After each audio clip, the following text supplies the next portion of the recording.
Thank you, Dr. Ivan. That was a very insightful presentation, and I think what emerged from the presentation that you had was also about kind of just taking note of non-dominant heritage discourse as well, putting more critical and discursive filters in how we look at heritage objects, how we confront heritage discourse, how we confront heritage topics. And in following the similar thread of conversation, we have our last presenter, Ms. Sunita Janamohanan, who is also going to explore surface rhetorics of institutionalized global bodies for heritage that may often overlook the more nuanced understandings of intangible cultural heritage. Ms. Sunita Janamohanan has more than 2 decades of experience managing a range of art forms in the creative industries. She has immense experience in lecturing in LaSalle College of the Arts Management Program, the BA program, and also the Masters in Arts and Cultural Management program. She is also a member of the Heritage Advisory Panel and the Subcommittee of Intangible Cultural Heritage in the National Heritage Board. Her interest lies in local arts management models, socially and community engaged practices, labor, organizational behavior, and cultural leadership. Ms. Sunita, please.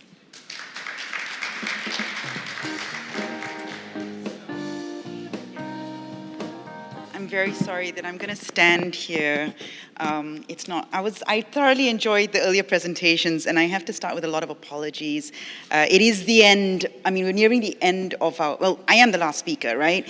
I'm also going to be the most academic one. There's going to be a lot of text, and I have notes I've written because otherwise I will go way over time. I have been known to speak for 3 hours. Shireen knows. She was actually one of my students a long time ago.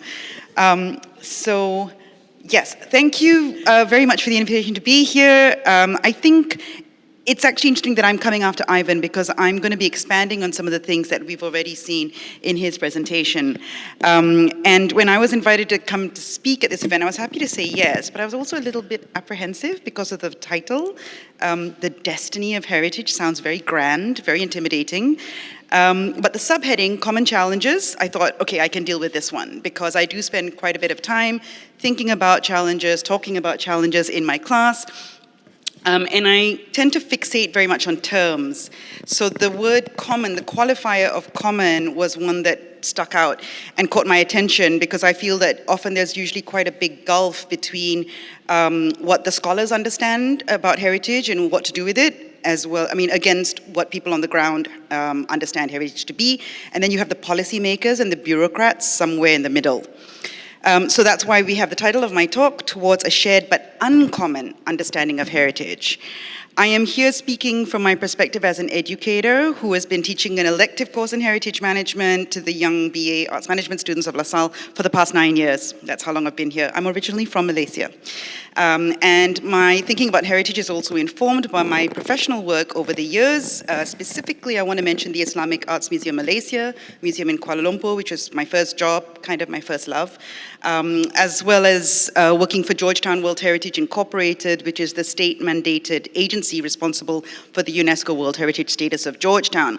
I'm sure everybody here knows Georgetown, Penang. Singaporeans love to go to Penang, eat the food, buy up all the heritage houses with your Singapore dollars as well. But just in case people don't know Penang, Georgetown is the capital of Penang, which is a state in the north of Malaysia, together with Malacca. The two are UNESCO World Heritage Site called the Historic Cities of the Straits of Malacca. My approach to heritage is also very much informed by my work as an arts manager and someone whose work and interest in culture extends from historical artifacts to contemporary art, and particularly how this factors into our lives. What does art and culture do for us? What is its role in society? Why do we care about art and culture? And of course, heritage.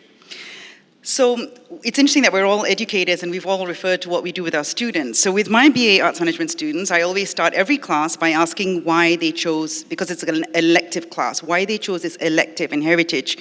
And the answers in the first couple of years included things like, because I actually don't know anything about heritage, or generally a mix of curiosity and interest. I later started asking the students to think about one question they had about heritage, and the responses typically ran from how to get people more interested in heritage, to whose responsibility it is, how does one decide what to conserve, and so on. The reason for this small anecdote is because I want to share that year after year, I have not seen a significant change in the base starting point of students' knowledge. even though we see that the word heritage is used a lot these days, thanks to the government, of course, we see heritage, we have talks like this, we have events like this. But what does it really mean? How much do people really understand about heritage is one of my questions. So now, looking at the title of the event, The Destiny of Heritage, Our Common Challenges, and thinking about challenges and shared challenges, as the word common implies, I thought it might be useful to unpack the word common. So I did a little Googling, and you're going to have to bear with me. Okay. Yeah, so I went down a bit of a rabbit hole about common. What is this word common? So on the left, you see the etymology of the word, which comes from the Latin communis, meaning in common, public, shared by all or many, general, not specific, familiar, not pretentious. And the Latin word is a combination of the prefix con, which means together, the word munis, which has to do with performing services. Common shares the same root as community. Thus, we can understand community to be many people coming together for some purpose or service. There are ideas here about mutuality and togetherness. The box on the right has more modern definitions, Oxford English Dictionary. These are the common definitions that I think you'll be familiar with. Often the wider meaning of community as the public, so the civic body to which all belong, society in general, citizenry, is the word that we find employed most often by government. They like this word community. So then the concept of community is a central tenet in UNESCO's 2003 Convention for the Safeguarding of Intangible Cultural Heritage. It's a mouthful. I don't know how familiar you are with UNESCO, that there is this convention for ICH for short. So it's a very unsexy acronym because intangible cultural heritage is a mouthful. So for short, we call it ICH. And according to the convention, ICH is community-based, and the role of community is enshrined in Article 15, as you can see in the slide, where inscription on the lists of the convention cannot be done without the free, prior, and informed consent of the community or group concerned. It is also expected that community are involved in the preparation and implementation of safeguarding programs. The UNESCO putting of community at the heart of the ICH Convention has several reasons, of which one main factor is to ensure that state parties do not appropriate the culture of groups to suit national agendas. It is also very much the result of the evolution of thinking in UNESCO of what constitutes heritage, where the 2003 Convention for ICH was conceived to address an imbalance in what was represented as world heritage in cultural sites and physical properties, which was both Western in its intellectual legacy of what heritage means and the value that we place on it. And it was also Western dominated in terms of representation on the lists, because most of the sites came from countries like Italy or Greece, the Greek and Roman ruins, and castles and ancient civilizations in countries like France and other parts of Europe. So we have two words here, community and common, two words that are related but distinct. And so one of the questions that this leads to, which we saw in Ivan's slides as well, is who does heritage belong to? This is a question that is often raised in heritage studies. What do we mean by community when talking about heritage? Specifically, this thing called intangible cultural heritage, ICH. Who defines it? What even is it? So I have some images on the slide of things that you may identify or recognize instantly as heritage, and I'm going to talk through them. We think of heritage often as something that is special. So if you see the image on the top right, we know that heritage is often, part of recognizing heritage means recognizing master artisans and practitioners. Countries like Japan have their Living National Treasures scheme that recognizes these individuals. So these are not your everyday people. This is something quite special. But at the same time, we have heritage being commonplace and everyday, like food culture, as represented by Singapore's own ICH listing for UNESCO, hawker culture. And there are other ICH listings, such as the Mediterranean diet, which comprises the social values and agricultural traditions around the foodways of the Mediterranean region. So you have heritage that is everyday, common, right? So heritage is an inclusive thing. The idea of the commons is everyone, right? Everyone has access to it. So then it's not special. It's not necessarily bound to some kind of ritual or sacred practice. It can be something that everyone can participate in as part of daily life. The image that you see on the top left is from a Sabahan duo called Sang Tukang, who describe themselves as cultural revivalists, and they make beautiful brass bangles. I'm wearing one now. They are studying the traditional ways of metalsmithing from elders, conducting their own research and documentation of the craft. They have a growing fan base. Their bangles are extremely affordable. Their fan base is also growing in Singapore. They only cost about $20 to $30. They make no proprietary claims on the craft practice and are all for others to learn the craft to ensure its continuity. They embody the ideals of safeguarding and heritage transmission without any kind of state policy or funding driving their work. On the other hand, there is also the perception that heritage is exclusive, not for the common folk. A perception that heritage means something has to be expensive, and the word is synonymous with a kind of prestige and exclusivity. You can see one such brand on the slide, and there are many luxury good brands that really promote the idea of them being heritage brands through their marketing and branding. So we can see, in fact, that, oops, I think I switched it off, oops. Yes, we can see, in fact, that heritage is actually commonly misunderstood or contested. Some interpretations of the word are actually in opposition to each other. So where am I going with this? You can see that there are some similarities cutting through all the meanings of common with the basic idea of something shared more or less throughout. However, the broadest definition of common to be something that is belonging to all and community, as meaning the general public, can have the effect of flattening difference. It also means that the community of whom we speak of when it comes to heritage can be quite different things. For those of you familiar with the work of Benedict Anderson, the idea of the imagined community naturally comes to mind. The idea of the nation as a socially constructed community, the project of nationalism to unify a disparate group of people within invisible boundaries, imagined as a unified citizenry. And of course, culture and heritage are very much part of the projects of nationalism. There is thus the imagined community of the nation, but there are also the diverse multitude of many smaller communities marked by difference. It may be possible to identify common challenges, but in order to find solutions, we need to focus on specifics. Issues like these are what occupy scholars in the field of heritage and culture, and I'm going to say a few things in the second half of my presentation about this fact. The discipline of heritage has widened to become what is now called critical heritage studies. Ivan was mentioning one of the authors that I'm referring to here. We have seen the emergence of a concept called authorized heritage discourse, AHD for short. You can see that in heritage, the field of heritage is a lot of clunky words, so lots of acronyms. And central to this is the understanding that heritage is discursive. Heritage is not about fixed objects or practices. It involves discussion, examination, exchange, creation, evolution, inevitably conflict. Because memory and identity are not monolithic and universal, despite the rhetoric of universal values of world heritage purported by UNESCO, there will always be many and different and sometimes opposing interpretations of the past. And when we talk about heritage as being discursive, we refer to the way that ideas about heritage are constructed and legitimated. So I'm referring here to Laura Jane Smith, who introduced the concept of AHD. It's not easy to summarize what it is, so I've just pulled out 3 salient points which I think are most relevant to my topic today.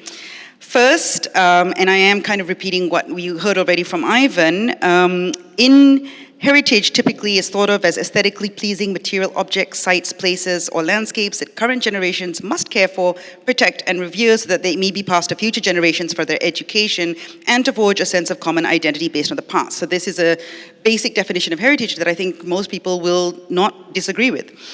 But what Smith points out is that the past is not something easily defined or understood. Hence, the legitimate spokespersons for the past tend to be experts such as archaeologists and historians. AHD is about the authority of expertise, people who can understand the language of UNESCO, who have the weight of academia or policy behind them. The second point is that heritage discourse emerged within the context of 19th century nationalism, which meant the primary form of identity often associated with heritage is that of the nation, reinforced by nationalizing discourses that underlie the discipline of archaeology and history.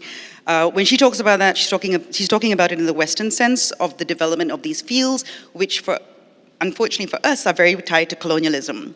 And our experience of nationalism tends to be a post-colonial one. But the emergence of the fields in the West, the fields of anthropology and so on, were very much part of the expansionist projects of colonialism.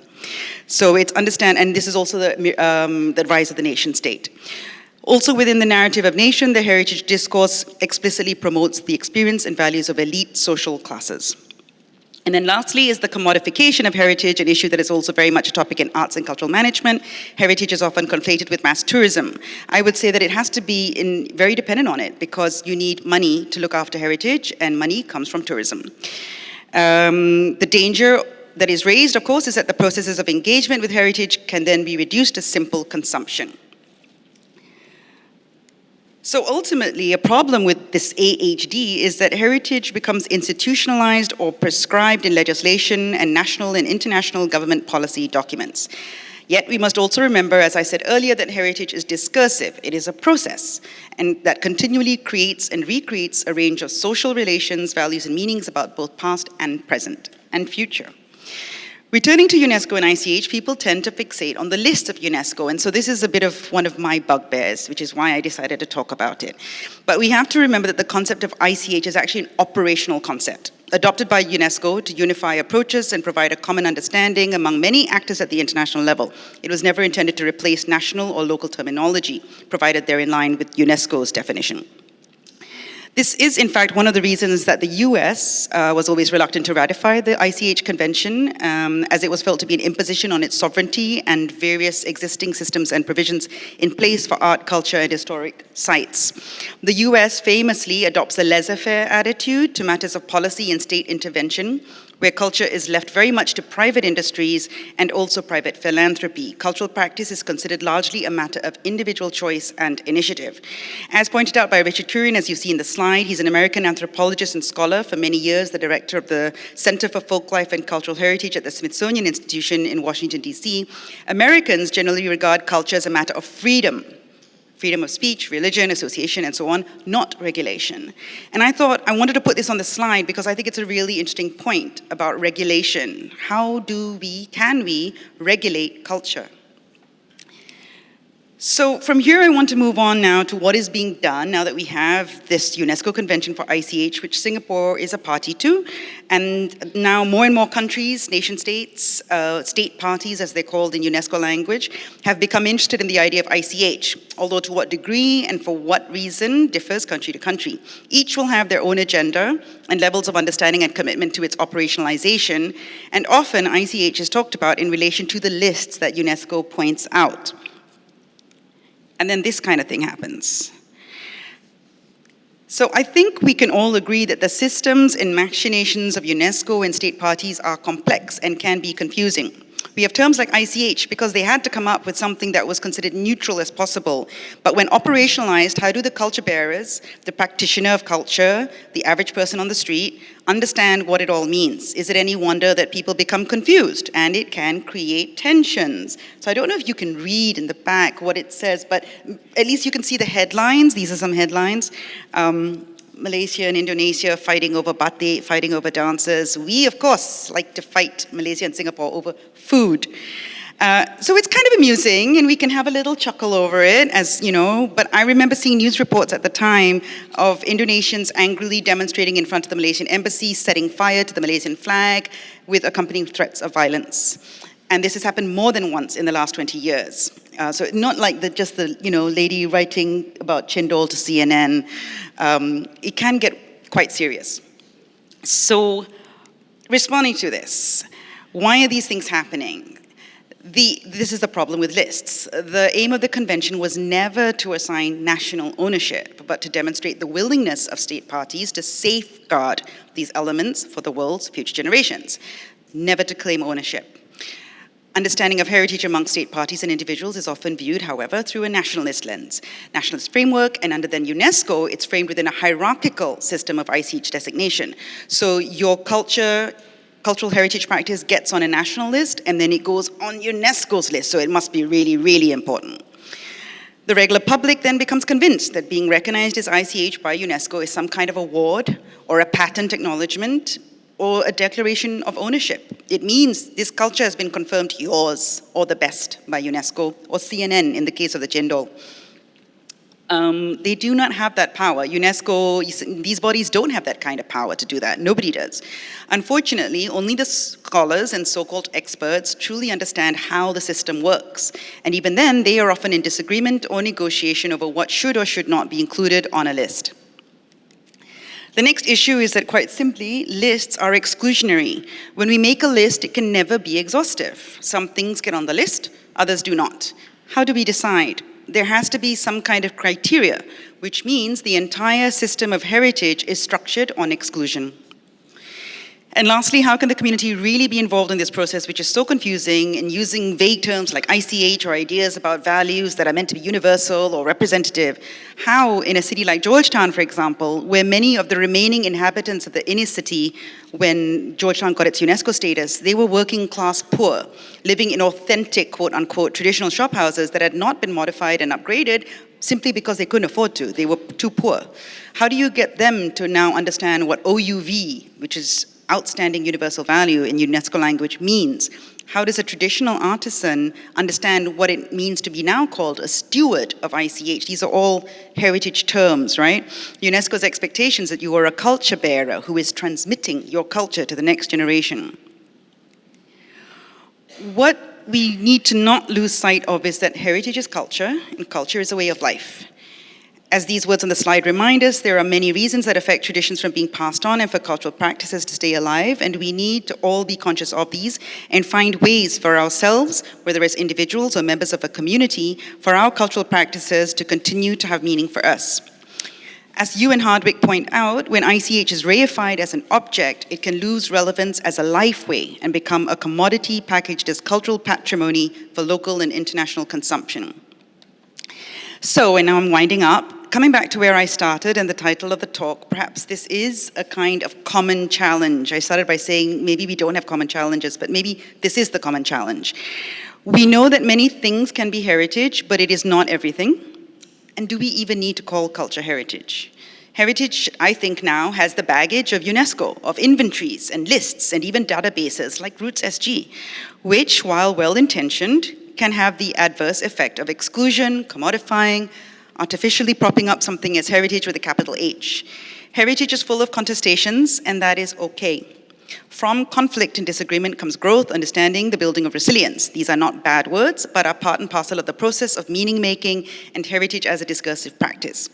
While there is value in recognizing that we are not alone and that safeguarding is a shared and collaborative endeavor, we can establish commonalities, but we also need to celebrate our differences and do it for ourselves. We do not have to prove ourselves to a tourist or UNESCO. We just need to do things for or within our own communities.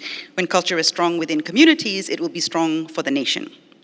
So in conclusion, I have a set of questions for you. What does culture mean to you? Make it personal, right?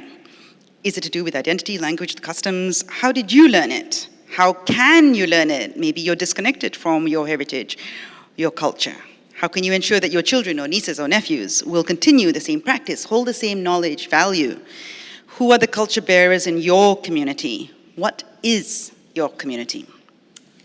Thank you.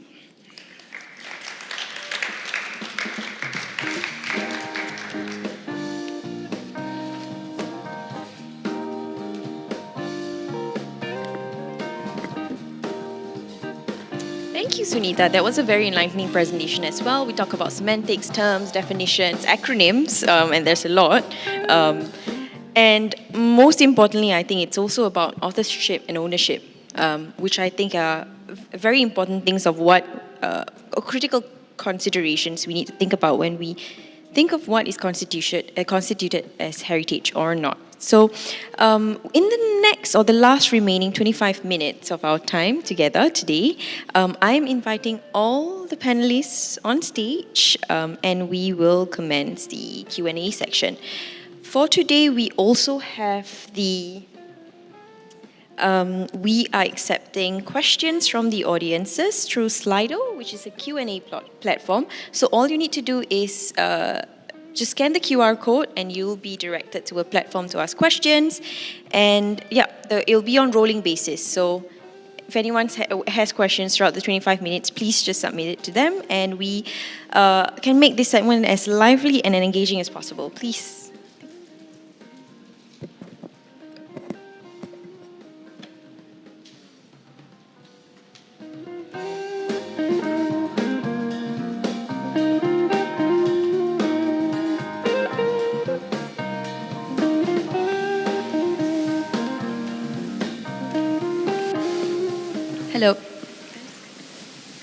Great, thank you so much, everyone. And I think what I'm also kind of understanding from all the different presentations is that all of you, in different ways, have or deal with heritage and cultural education, and in the roles that you play in class, whether it's sensorial, experiential learning experiences, also putting discursive and critical filters in the way the younger generation are receiving heritage education, and I'm sure in your class as well. What are kind of new models of knowledge transfers that you see emerging in this process? Because it's no longer instructive, right? We want them to experience and then they can learn. We also want them to be critical so that they can understand more, underneath the surface. So what are some of these new models of knowledge transfers that you see?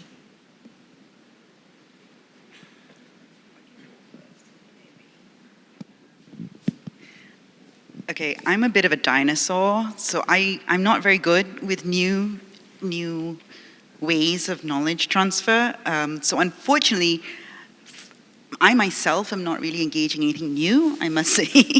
But what I wanted to share is that the students, however, are the ones who are really pushing the boundaries. So right now we've got a student, maybe more than one, but one that I'm aware of, who is looking at the metaverse and how heritage exists there, and as a way to thinking that younger people are, of course, engaging in these kinds of other worlds, and so I said the dinosaur is not, and how heritage then manifests itself there, but what it also means in terms of the rights, intellectual rights, intellectual property, cultural rights of individuals for whom that heritage is now being somehow transferred into the metaverse. So I think it's new and exciting. I don't know much about it, but I'm looking forward to learning from the students through their own research about things like that.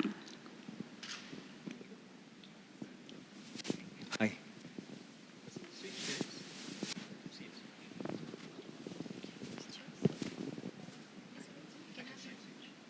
Thank you. Right. Okay, here's another dinosaur answer. No, but seriously, what we try to do, or at least what I try to do in the classroom, is to emphasize that students actually know a lot. Yeah, and so I encourage a lot of peer discussion, among themselves, and let them actually get out there and try it out. Yeah, a bit of the kind of experience, get them in the field, whatever it is, right? And I want them to trust each other and to trust themselves. Okay, but where the dinosaur bit comes in is our socialization is actually much stronger than we like it to be, because as much as sometimes we encourage this kind of peer learning, students learning from each other, there will always be certain students, many in fact students, who are not exactly comfortable with that. So they would sometimes ask, could you do more teaching rather than letting us discuss? Okay? Because you need trust. You need to trust that your peers actually know something. And students still look, or some students still look to authority. And that's the thing that we try to unpack. Yeah, so to continue that, I think that's definitely the point. Okay, now, one of the things that I am very, very confronted with my students is that they will always ask, Che, whose heritage? Che, whose heritage? Last time your heritage like that, Che, but now my heritage different. When they talk about their own heritage, their own understanding of culture and what they want to pick on, think about cosplay. When they actually got involved in such a phenomena, they are actually working through heritage, because the moment they like something, the moment they are into something, that's it, they latch on it and they start going through. So suddenly they're telling me, during the this particular shogunate, they actually have this thing happening in Japan, and I'm like, oh wow, that's how you are learning. So that's how they go and look at Mobile Legends, and then suddenly they know about some pendekar from Indonesia because that becomes a Mobile Legend character, and they latch on it, and suddenly they're telling me the Javanese, word for this is. there you go. That is how they operate. They look at different things, and so they look at it, not different things, they look at it differently, because how we consume things that we call culture and heritage is actually very different. So I am learning from them. I am trying to hear what they say and then equate it to something that, oh yeah, they are learning, they are appreciating, they are actually building their own idea of heritage. Yeah. Thank you very much. And I think I'm also very interested about, this striking a balance between the desire for structure, but also with kind of self-initiated learning, which often becomes more lasting in terms of what it can impart to students. I'm just picking up on what you mentioned about the metaverse here, because digital technology, right? There's always the advent of, immediately accessible public information that instead of them knowing things, they are just confronted with a lot of information. So whether or not they truly learn from that is a totally different, idea in entirety. We have a question here from the audience talking about how can digital technology actually enhance but also threaten the authenticity and accessibility of heritage? Would any one of you like to take the question first? I could go first. Isn't it part? I mean, if we think that heritage is a moving thing, it's not just in the past, right? It's only a problem when we think that's the form it takes in the past. Okay, and you know how you say your students and Natalie was saying, your students say, "This is my heritage. That's your heritage." Okay, the digital world is part of the heritage. It is part of the whole game. I mean, we don't want to talk about it in terms of heritage. Okay, I mean, I think there was a slight agreement here that perhaps we are not exactly comfortable with the word heritage. Okay, but if we want to take it that way, I think it has to be part of the story.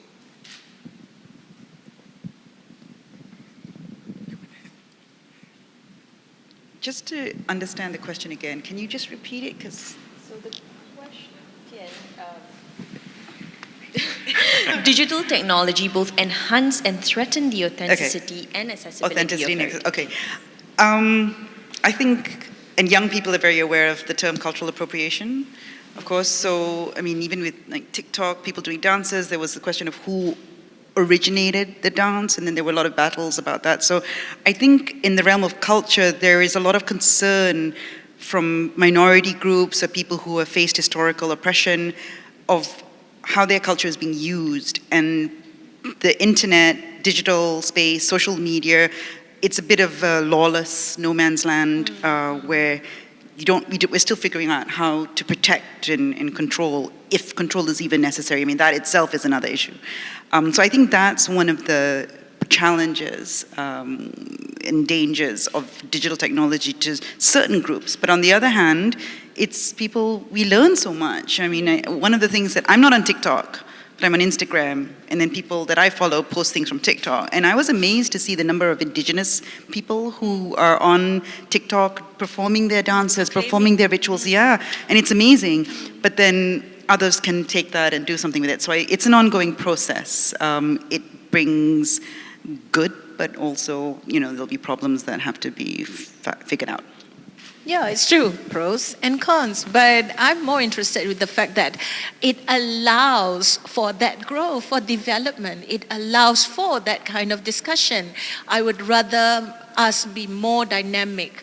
I like to pick up on the word authenticity, because we understand that heritage and culture is forever growing, fusing, synthesizing, and everything. So, I think you do you. Keep on doing. If you make that effort to develop, if you are continuing to make your heritage and continuing to do it for the future, that's just great. Yeah. Yes, lawlessness, definitely. A lot of people are going, especially in this day and age where everyone's so woke. Hey, that's mine. Claiming, counter-claiming, reclaiming. Okay, fine. But I'm glad that we are doing it. I'm glad that we have more to share. And especially with AI, yes, there will be a lot more people asking. For me, I am more more concerned with the kind of development, the kind of creativity that will come out of it. Yeah. Amazing.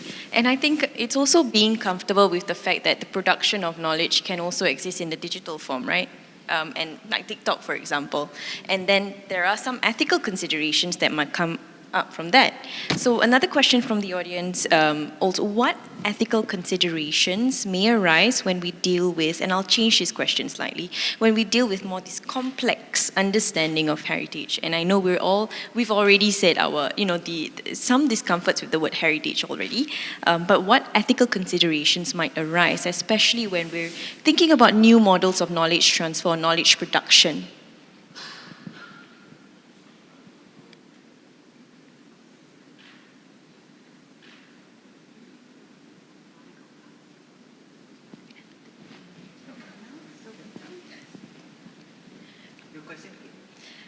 So the question was, what ethical considerations may arise when we deal with more of these complex and controversial aspects, and I use controversial very loosely here, of heritage? Well, maybe I'll try to respond, because it's a big question, and ethical considerations. One of the things that we were talking about just now, I think, with the digital technology is that's ethic, right? Like whether you take something that's not yours, that's an ethical thing. It's not a legal thing at the moment. It's actually an ethical dilemma. Do you have the right? Can you own culture? So I think they're not new. I don't think it's a new. I can't think of new ethical questions other than how the technology creates new contexts. But the ethical questions, I think, are the same, which are about ownership. Rights. So a lot of heritage discourse and the kind of contestations happen because of identity politics and identity rights, which are related to resources. And so it's not just, what my ethnicity is or what language I speak, but also what policies support my community, what access to resources do I have. And there are ethical questions around all of this. There's ethical questions in the state appropriating things as heritage, and there are ethical questions in the lists that I mentioned. So I think there are many ethical questions throughout. But yeah, I don't know if they're not really new. I think the question was what new ethical considerations, right? More general. Or just general, okay. I could just extend on that, on a very specific example. Remember I was saying that heritage sutures over a lot of gaps, right? Think about the things that we think are unspeakable. There are so many things that we dare not speak, or we don't think we want to speak in a public arena, right? And so what happens if we want to think in terms of like, how do you allow these voices? Okay? Do we keep them suppressed? Okay? Now, I was just reading about a case study. I think it was in Germany. Okay? What happens? There was this curator, right, who was continually being attacked from the far right. From the far right, in terms of the the kind of exhibitions. Correct? Do you then, include the voices of the far right, of voices that you think, it's really not sympathetic, of the kind of current conditions, that you're trying to maintain. Okay? In that one particular instance, she did, quite a bold thing. She actually invited them, the critiques, as it were, okay, to have a conversation within the museum and set up a whole event of that. And that, I must say, was quite a risk itself. Okay? So, but anyway, more to this question, the whole question of like, what's unspeakable, and who, what do you do with these very inconvenient positions, inconvenient ways, of thinking about heritage, culture, and even community? Yeah. Thanks. Just a little bit of an add-on. I prefer to think that, yes, there will be ethical issues, there will be ethical considerations that we are going to make constantly on all these, things. But at the same time, yes, those voices, within the intersections where they might not belong, things are never black and white. There are always these gray areas. So are you telling them they cannot speak out? It's unethical that they actually, address what is there. Yeah, so in that sense, I think, yes, there will always be these issues, but allow for that space, for the eventual discourse, and also, letting this exist. Yeah. Maybe just to add on, also thinking about what Ivan was saying, so in heritage and tourism studies, there's something called dark heritage or dark tourism, which is sites of genocide, concentration camps, and there's so many ethical considerations there about how do you talk about these stories with respect? How do you involve the people for whom this is their history, their past? So there's always going to be ethical questions in all areas of heritage, because you have to make these choices about how to present a story and how to involve the community in that process. I should just add one phrase, and that is, ethical is also political. Right? There are two sides of the same coin. I mean, so enlightening as well. And this is not a question, but just an additional point to. Then this regulation happens, and then we have institutionalized bodies, and now we at the stage of thinking of new institutionalization on what that means for the future of heritage, right?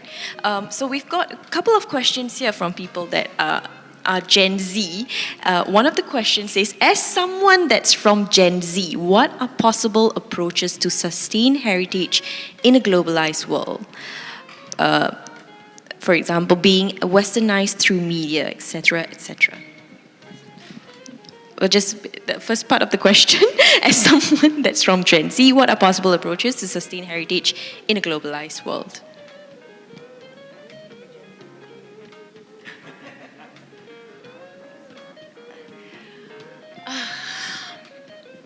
Okay, let's reframe that again. So this Gen Z person, yeah. What are possible approaches to sustain heritage in a globalized world? Okay. You're asking what can be done. You're asking what are the efforts. Okay, I think the dinosaurs here have already kind of identified for you what can be done. At the moment, I think, please tell us how to meet you halfway so that we can continue to have this, because or else it's going to be but your heritage, the way you appreciate culture is also different from mine. No, let's not have that. Let's do this in such a way that you can tell me how you want to process this, so that we've gone through this, and then we can tell you, okay, here are the best practices at least. So it's that. At least for me, I'll begin the conversation that way. You tell me, maybe. So I was thinking of something that one of my students told me some years ago. Besides the Heritage Elective, I also teach history and contextual studies. And of course, La Salle is a school of contemporary art. Very cool, very current, very contemporary. And the students are very westernized. And I'm very westernized myself. But many years ago, we reframed the way we teach, where often when you teach about history, you're learning the West. So we started with Southeast Asia. And so the first semester, your very first semester in the program, you learn about Southeast Asian art and culture. And that includes ritual, and it includes traditional, what is labeled traditional performing arts and all that. So we complicate the idea of what art is and what culture is. And one year a student said to me, because then they have to write about things and do things, of course, their assignments. And she said that, so she was writing about a religious festival, which her family practiced. And she said that it never occurred to her that this was something that she'd be doing in La Salle, writing about her family's rituals that she took for granted. It was part of her family, but she didn't realize the value in it until the value was reframed. So I think which is why, I prefer to talk about culture rather than heritage and just recognizing and connecting with your own roots, your own cultural practices, your own families, your own communities. That's all you need to do. I don't think you need to worry about. Great start. Yeah, just start with that. In fact, I would just want to add that globalization has always been part of the whole story.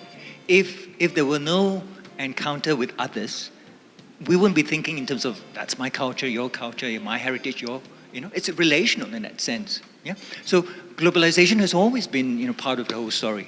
Right? So if we're talking about globalization today, is in a sense talking in terms of like the forms and the ways of globalization. How does it alter the perhaps the intensity or the forms in which these encounters take place. Right? So there's something specific about the present day globalization, but it's always been there all the time. Okay, and I guess one thing becomes quite clear is a lot of societies around the world, not just Singapore, okay, it's what we call super diverse in various ways. Right? So the opportunities for encounter, for learning, and for unlearning, and also conflicts are always there. Right? So yes, on that ground, I would say we become, in a sense, much more conscious of that. Amazing. Thank you very much. We have time for one last question, but I wanted. And I wanted to open the floor to open questions to the floor before we close the session today.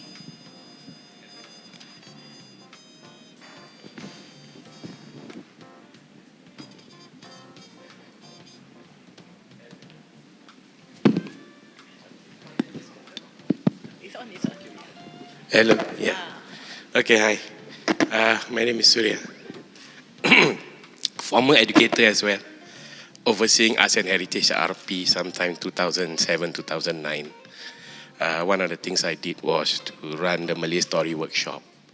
My approach was how do you create a story of a community through culture and heritage. So I brought my students to Malay Heritage Center, Kampung Glam area, as well as NLB here to look at the Malay language section.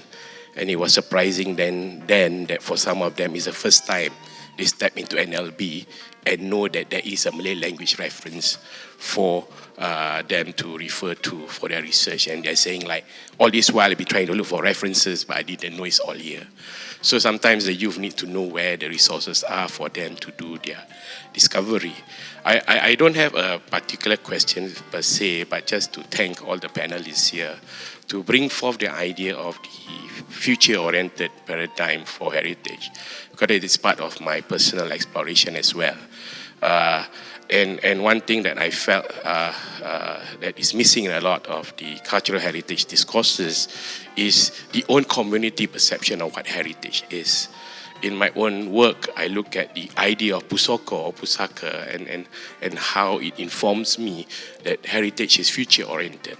How the Javanese kings convert the status of pusoko or pusaka to artifacts, to both intangible and tangible. For example, the Grondowa Horo forest becomes a heritage to be preserved. But I think one of the challenges that I go through in trying to look at heritage in the future is those heritage and traditions that are related to beliefs, to rituals. For example, working on the Javanese culture heritage in Singapore, one of the struggles we have is how do we continue with the tradition of Kuda Kepang. You have all the religious rituals coming that has a lot of contestation of religious belief, and how do you come forward? So things that we see in the museum and things that do not relate to belief systems tend to be easily mobile. And I like, the last speaker, Sunita's point about forget the list, because I struggle with the UNESCO's list as well. I mean, I'm part of the discussions for Kebaya as the multinational. And as a Javanese descent, I feel drowned because in Singapore, the Javanese Kebaya, it falls under Malay Kebaya because under the CMIO. Then from Indonesia, it falls under the bigger Indonesian category. So where is the Javanese voice?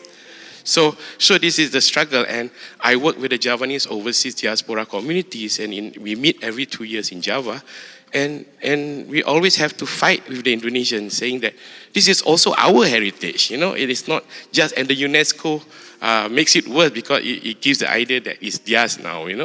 And I'm working on Jamu, and the Jamu is now recently being conferred the status for UNESCO under Indonesia.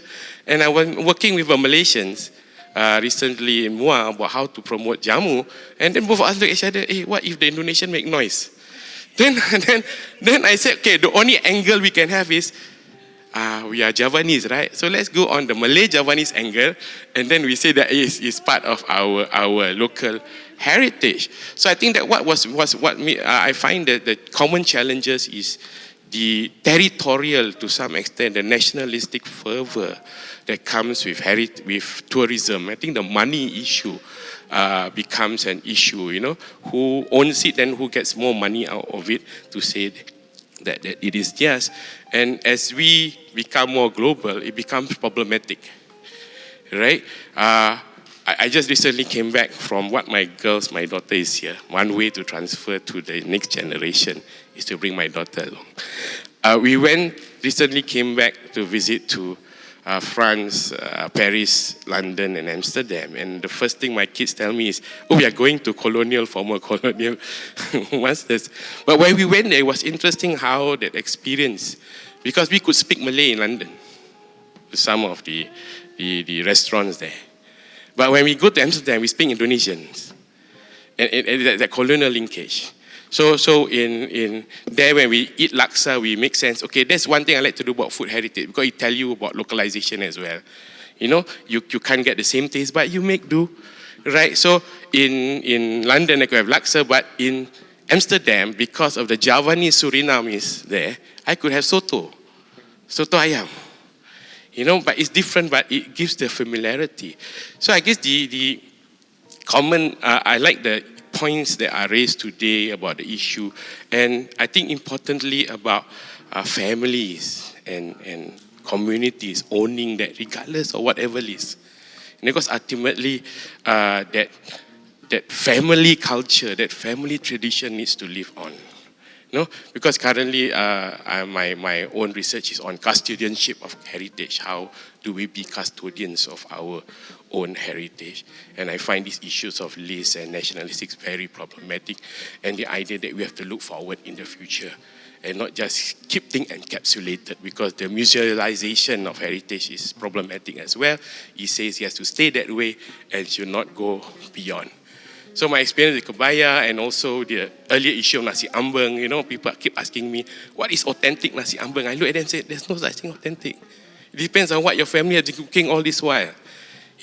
So that becomes I'm glad this matter is being raised today. I hope there'll be more discussions on ownership of taking that personal and family and community ownership of what we think is tradition or rituals and culture. Then it can live on. It cannot be beyond the family for it to be lived on. Thank you. Thank you very much. Thank you very much. And just in closing, everyone here is going to be a future ancestor. We are, in some point of time in our life, we will be future ancestors. What do you think, and I'm reminded about this book by Roman Krishnarik about how to be a good ancestor. What do you think, personally, would be your case of being a good ancestor?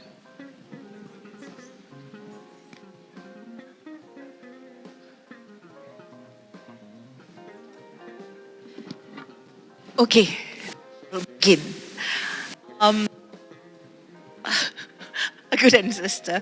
I think I would like to think that through the years, I would like to pat myself, and say that thank you for doing the job of being a cultural bearer these years. I think I would like to echo what Sunita said. Make it personal. Make it your own thing. Yeah? Because whatever national agenda, whatever society might want to prescribe or whatever, if you don't do it for yourself, then it's not going to be meaningful. So just do it the way you want it to be done. find that niche. It doesn't have to be a big thing. I think if I want to if I want to take myself as a good ancestor, I need to know that I have done something for the future. That's it. Yeah, thank you. I must say it's an interesting question. Never thought of myself as ancestor. Feels old somehow. Yeah. So my immediate response is basically to say, I think it's to be open. Actually, I don't see myself passing down something, okay? But in the sense, to enter into dialogue, to, perhaps create the kind of conditions to be able to speak, to meet minds, Yeah, that's my thought on that. Not quite how, one thinks of an ancestor, yeah, but.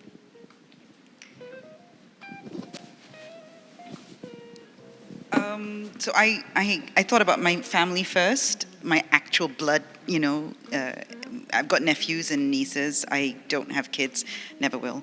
And it took me a moment, but then I think of myself as the keeper of memories because I'm the only one who cares, actually, about our histories. Where do we come from? So, and I try to do a little bit of writing here and there. I try to document. So I think that I would like to be a kind of memory keeper, maybe, or someone who's contributed to the archiving and documentation of the past for the future.